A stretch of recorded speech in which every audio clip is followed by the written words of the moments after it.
Alright, here we go. This is the last match for today, and this is going to be one firecracker of a match. Taking a quick look, or just for clarification's sake, Run going to be starting down south and Rush up north.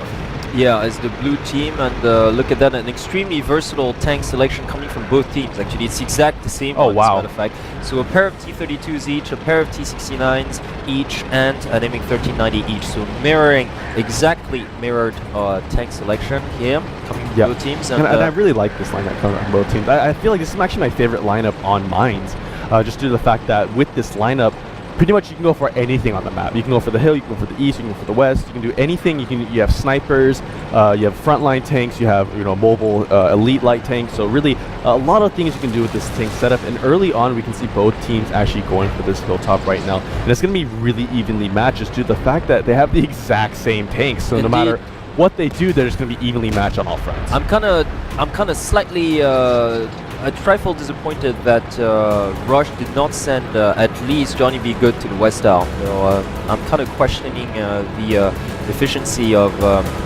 committing all their tanks, even their T-69s and that aiming 1390 to the hilltop. Yeah. And Horse of the Apocalypse already taking about 300 hit point damage.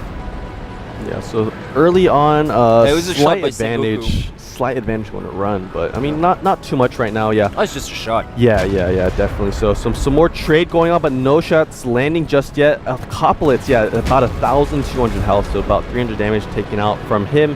One more shot actually might land here. Oh, but it lands on lightsaber.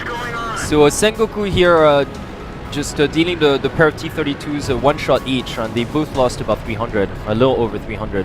Oh, but Johnny Bugat actually made it over here to this Western Isle. So yeah, like you mentioned, he is doing what you recommended here. He has, I don't think he took some damage though. Yeah, he took some damage. I don't know if he spotted that T1 though.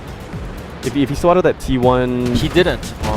He clearly didn't. Otherwise, we'd have vision on the screen. But, oh, but look at Johnny Bugat continuing to take damage here.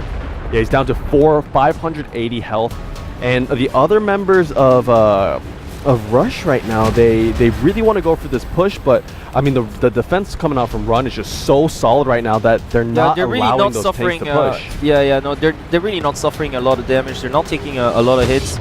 Although Sengoku here just down to about, oh, and another huge shot. Sengoku here is about 50% down now, over 50% down.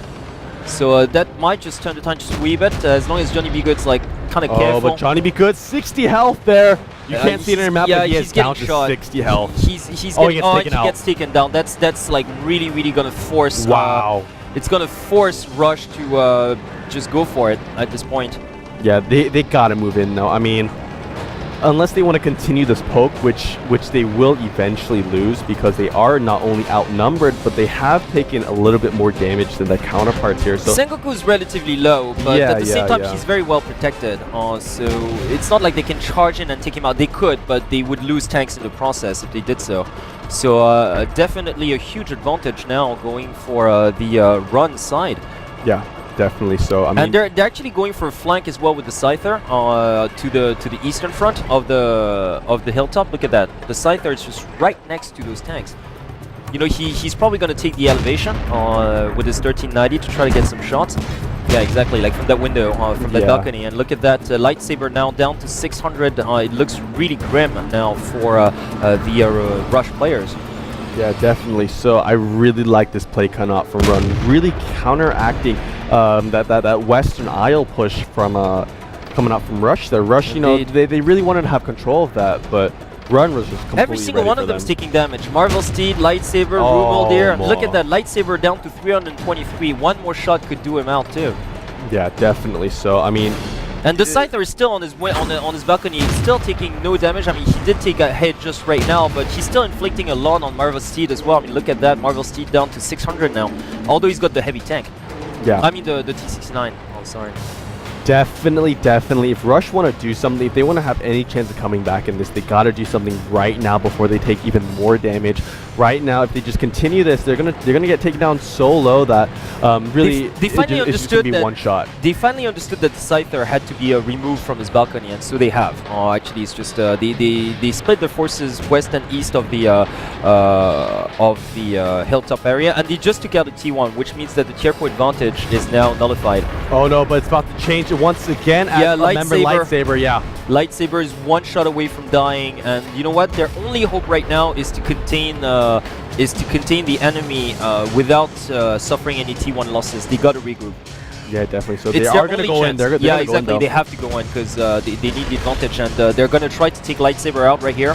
Oh, Horse of the Accomplice. Yeah, leading the Lightsaber is gonna forces go here. down.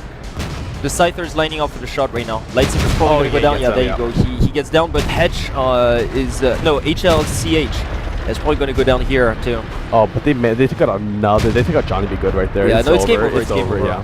It's game over. Yeah, Rumidir down. Yeah, only the T1s remaining now. So this first set gonna go to run. I did not expect that, and it's actually a really nice surprise to see how the tables have turned for today. You know, today all throughout today we just saw the less known teams. Yeah, less known teams always just getting kind of owned, if you ask me, by those regular teams we do see quite often. But this time around, Run really showing us that they are in this. They really do have an extremely good fighting chance.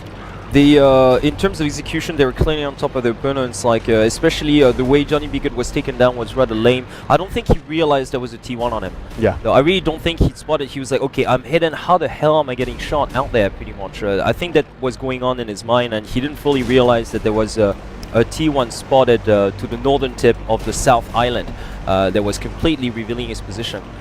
So yeah, just once again, but even in the sniping war, Run definitely coming on top on this one. They just dealt so much more damage than they took. Yeah, and honestly, Rush have no excuse for this either because the tank lineups were exactly the same. Yeah, once again, I'm rather disappointed they didn't spread out more because the northern starting position clearly gives you that advantage.